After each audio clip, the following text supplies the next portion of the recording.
Shalom, jumpa lagi di Klavos Sukacita. Pemirsa yang diberkati Tuhan, mari kita membaca dan merenungkan akan bagian sabda kebenaran firman Tuhan. Merupakan suatu santapan rohani yang memberikan kita kekenyangan dan kelegaan. Tetapi sebelumnya mari kita satu dalam doa, kita berdoa. Dalam suatu ungkapan syukur dan terima kasih kami di hadapan-Mu Bapa, Allah yang peduli, Allah yang memahami dan mengerti akan setiap kebutuhan hidup kami, di mana Allah selalu hadir dalam kehidupan kami dengan kesetiaan-Mu dalam membangun akan iman kami, supaya kami tidak mengalami kebimbangan, keraguan-raguan, putus asa, dan hilang harapan. Bahkan kami tidak mengalami kehidupan yang mengalami penderitaan, tetapi atas anugerah sayang dan cinta Tuhan, firman-Mu, isi hati-Mu, suara Tuhan sendiri yang dapat Kau berikan dalam kehidupan kami, dalam menghidupkan kami sekalian. Tuhan, terima kasih hamba yang Allah percayakan untuk menyatakan isi hati Tuhan. Bapa, melengkapi hamba dengan hikmat, pengetahuan, wawasan, tutur kalimat, kosakata yang baik, sehingga ketika hamba menyatakan isi hati Tuhan, jangan menurut kekuatan, kehebatan hamba semata, tapi biarlah menurut kehendak Tuhan. Terima kasih Bapa, kami sambut firman-Mu yang hidup. Amin. Pembacaan kita terambil dari Injil Lukas pasal 24 ayat 1 sampai pada ayatnya yang ke-9. Maka dengan perikop pembacaan, kebangkitan Yesus. Tetapi pagi-pagi benar pada hari pertama minggu itu, mereka pergi ke kubur membawa rempah-rempah yang telah disediakan mereka. Mereka mendapati batu sudah terguling dari kubur itu. Dan setelah masuk, mereka tidak menemukan mayat Tuhan Yesus. Sementara mereka berdiri termangu-mangu karena hal itu. Tiba-tiba ada dua orang berdiri dekat mereka, memakai pakaian yang berkilau-kilauan. Mereka sangat ketakutan dan menundukkan kepala. Tetapi kedua orang itu berkata kepada mereka, "Mengapa kamu mencari Dia yang hidup di antara orang mati? Ia tidak ada di sini, Ia telah bangkit. Ingatlah apa yang dikatakannya kepada kamu ketika Ia masih di Galilea, yaitu bahwa Anak Manusia harus diserahkan ke tangan orang-orang berdosa dan disalibkan, dan akan bangkit pada hari yang ketiga." Maka teringatlah mereka akan perkataan Yesus itu. Dan setelah mereka kembali dari kubur, mereka menceritakan semuanya itu kepada ke-11 murid dan kepada semua saudara yang lain. Demikian sabda kebenaran firman Tuhan. Dikatakan berbahagia bagi kita semua yang adalah umat yang percaya kepadanya. Dengan penuh sukacita mau meresponi firman Tuhan yang menghidupkan saya dan pemirsa untuk tetap kita membaca firman Tuhan ini siang dan malam, serta memberlakukannya dalam kehidupan kita tiap-tiap hari. Pemirsa yang diberkati Tuhan, dari pembacaan ini diberikan tema sebab Dia hidup pada hari esok. Allah telah menyatakan kuasa-Nya lewat putranya Yesus Kristus. Ia yang telah mati, Ia tidak mengalami kematian selamanya dan kematian yang tidak memberikan kehidupan. Tetapi kematian Yesus Kristus membawa kehidupan keberdosaan kita untuk ditanamkan. Dan Dia mau menyatakan bahwa tubuh jiwa roh kita yang Allah telah ciptakan kita segambar dan serupa dengan Dia, kita memiliki kehidupan, itu berasal dari Yesus Kristus. Ia memberikan hidup sebab Ia telah bangkit, Ia telah hidup. Hari esok kita akan dapati ketika sebagai kita umat-umat Tuhan, mulai dari sekarang ini, kita dengan penuh ketekunan kesetiaan, kita mencari Dia. Bahkan kita dengan penuh ketekunan dan kesetiaan, kita melakukan akan perintah-perintah-Nya lewat firman yang menjadi santapan rohani, memberikan nasihat, teguran, bimbingan, bahkan satu pengajaran-pengajaran yang baik untuk membawa saya dan pemirsa di dalam jalan kebenaran.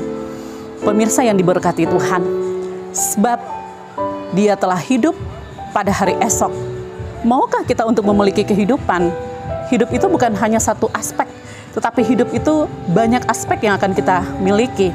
Kita akan dihidupkan dengan memiliki keselamatan dalam merasakan janji-janji Tuhan, mengarungi hidup di tengah-tengah dunia ini dengan kemakmuran, kesejahteraan yang Allah berikan, sehingga sebagai orang Kristen tidak akan mengalami kesusahan, penderitaan, kemiskinan. Kemiskinan itu dia akan angkat kita dari lumpur-lumpur kemiskinan, lumpur-lumpur penderitaan. Bahkan dia akan melepaskan kita dari setiap dosa-dosa. Maka bagi siapa yang percaya kepadanya, kita akan dihidupkan, kita akan diselamatkan. Oleh sebab itu, pemirsa yang diberkati Tuhan, marilah kita sebagai umat-umat Tuhan, kita mau menerima akan kebangkitan Kristus, Yesus Tuhan kita yang hidup. Dia telah bangkit, suatu kesaksian yang telah menggemparkan dunia ini, yang menyatakan bahwa Yesus Kristus, Putra Allah yang tunggal, dia yang tidak berdosa, dia yang dihentarkan dalam penderitaan sampai ada dalam kematian, tetapi Allah menyatakan kuasanya bahwa apa yang dunia buat bagi putranya Yesus Kristus yang adalah Tuhan kami, dia punya kuasa, dia bangkit pada hari yang ketiga. Maka terlihat bahwa pagi-pagi benar pada hari pertama minggu itu, mereka pergi ke kubur membawa rempah-rempah. Ini adalah perempuan-perempuan yang pergi ke kubur membawa rempah-rempah, tetapi mereka menemukan bahwa kubur Yesus itu sudah terbuka, bahwa kubur Yesus itu sudah terbuka dan tidak ada mayat di situ. Mereka mendengar bahwa orang yang mereka cari itu telah hidup. Orang yang mereka cari itu tidak ada di tempat itu lagi, tidak ada dalam kubur itu lagi. Suatu kesaksian yang menggemparkan dunia ini. Oleh sebab itu, pemirsa yang diberkati Tuhan, Allah menyatakan kepada kita bahwa anak manusia harus diserahkan ke tangan orang-orang berdosa dan disalibkan, dan akan bangkit pada hari yang ketiga. Ini merupakan pengorbanan. Ada pengorbanan, ada kemenangan. Ketika setiap orang tidak mau berkorban untuk mau menebus setiap dosa-dosa sesama, atau tidak mau untuk mau membawa setiap orang untuk ada dalam kehidupan yang baik, yang bagus. Dia tidak mau berkorban dalam pekerjaannya untuk menunjukkan pekerjaannya menjadi yang baik. Dia tidak mau berkorban dengan waktunya karena dia merasa bahwa waktu yang akan dia korbankan yang sia-sia dengan tidak membawakan keuntungan. Cara pola berpikir seperti itu, dapatkah kita mendapati suatu keberhasilan? Tidak akan mendapati keberhasilan apabila kita mau berkorban dalam bentuk apapun ketika kita diberikan kepercayaan oleh Allah. Karena Yesus telah berkorban bagi saya dan pemirsa, maka marilah kita belajar untuk berkorban supaya kita mendapati kesuksesan, kita mendapati keberhasilan, maka nama Kristus dimuliakan.